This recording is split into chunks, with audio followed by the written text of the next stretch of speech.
Hello gamers, Kazakh here with Viking Gaming. Welcome to our next episode of Borderlands 3. So in today's episode we're going to be going over Zane, the Operative.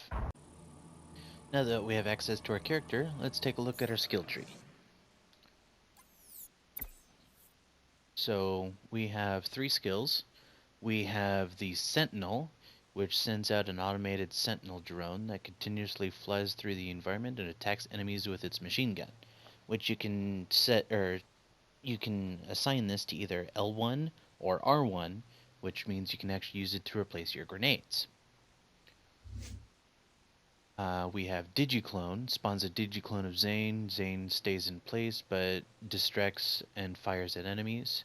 You can press the button again to swap places with your clone. That's handy. And Barrier, drop a deployable barrier that blocks incoming projectiles. Zane and his allies can shoot through the barrier, dealing increased gun damage. So it's a damage boost as well as absorbs damage. That's handy. So, upgrades. So upgrades for the Sentinel. We have 5 available in this tree. We have Winter's Drone, changes it to cold damage, but reduces its damage done. We have Bad Dose, occasionally shoots out a beam of radiation that weakens enemies and buffs Zane.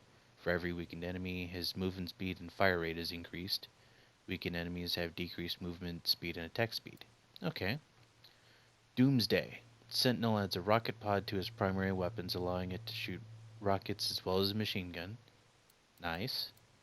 We have Static Field. Emits a static field that sends a shock beam to nearby enemies, draining their shields and replenishing Zane's. Oh, cool. Almighty Ordnance. Hold L1 or R1 while Sentinel is deployed to paint a target area.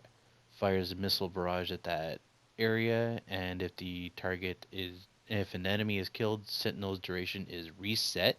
What? Okay. Can only be used once per action skill use. That's understandable. So each of these abilities has 2 upgrades you can equip at a time. Let's see what else we got. For Digiclone, we have Binary Systems. Whenever Zane swaps places with his clone, a Cryo Nova is triggered around Zane and his clone. Nice. Whenever the clone takes damage, Zane's shield is restored by a portion of the damage. Hold down R1 or L1 at the end of the action skill to end it early. When action skill is ended, the clone explodes, dealing splash damage to all nearby enemies. When the more action time remaining, the greater damage. Digital distribution. If Zane takes health damage while the clone is active, a portion of that damage is shared to the clone instead. Does the clone have hit points? It'd probably just damage sponge, maybe? I don't know. Enemies are more likely to target the clone for a few seconds after it's summoned and after swapping places. Cool. Now for the shield. We have Charged Relay. Whenever Zane or an ally touches the barrier, they gain increased movement speed and reload speed for a few seconds. Nanites or some shite. I like the name of that. Zane and his allies gain health regeneration, increased reload speed, and greatly improved shield recharge delay while near the barrier. The lower the health, the more health is regenerated.